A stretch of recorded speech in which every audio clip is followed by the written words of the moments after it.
अ horizontal wire 20 metre long, म्हणजे काय given आहे, गिवन लिहून घ्यायचं पहिलं. काय गिवन, लेंथ दिलेली आहे, किती आहे ती 20 मीटर आहे.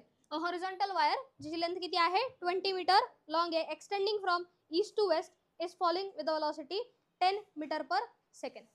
ठीक आहे, ईस्ट टू वेस्ट ती एक्सटेंड होती आणि तिची जी काय वेलोसिटी आहे ती किती आहे 10 मीटर पर सेकंड. वेलोसिटी किती दिलेली आहे 10 मीटर पर सेकंड. ठीक आहे. मॅग्नेटिक फील्ड पण तुम्हाला गिवन आहे. Magnetic field is 0.5 into magnetic field B किती आहे 0.5 into 10 to the power -4 tesla और वेबर पर मीटर स्क्वेअर.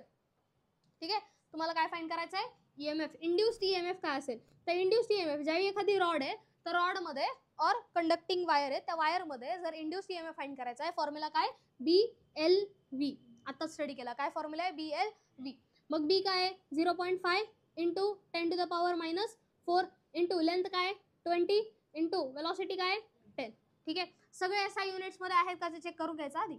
सगळे SI मध्ये आहेत म्हणून आपण कन्वर्जन करतोय. ठीक आहे. मग काय लिहू शकता बरं, 10 इंटू 0.5 काय येतो 5, बरोबर, एक पॉईंट निघून जाणार. 10 इंटू 0.5 किती येणार आहे डायरेक्ट 5 येणार आहे. ठीक आहे. 5 इंटू 20 किती येतो 25 जा 100 किती येतो 100 into 10 to the power -4. 100 into 10 to the power -4, 2 0 इथे जातील. ठीक आहे.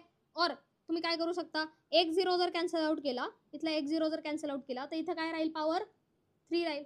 बरोबर, म्हणजे काय राहिलं 10 इंटू 10 टू द पावर -3. याचाच अर्थ त्याला काय लिहू शकता तुम्ही 10 मिली वोल्ट. काय लिहू शकता 10 मिली वोल्ट. बरोबर, एक 0 काढला आणि इथला एक हे केला. ठीक आहे. इथली एक व्हॅल्यू काय केली डिक्रीज केली, काय आन्सर आलं मग 10 मिली वोल्ट. समजलंय. ठीक, घ्या लिहू.